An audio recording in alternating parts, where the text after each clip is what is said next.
जैसा कि दोस्तों आप लोगों का फिर से स्वागत है शब्बीर बाबू ऑफिशियल पे।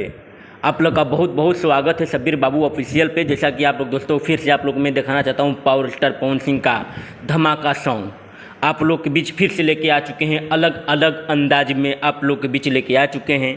3-4 गाना आप लोग के अलग अलग अंदाज में लेके आ रहे हैं। पावर स्टार पवन सिंह बहुत धमाका मचाने वाले हैं। फिर इस बार फिर धमाका मचाने वाले हैं पावर स्टार पवन सिंह आप लोग के बीच एकदम अलग अलग अंदाज में लेके आ चुके हैं, आ रहे हैं।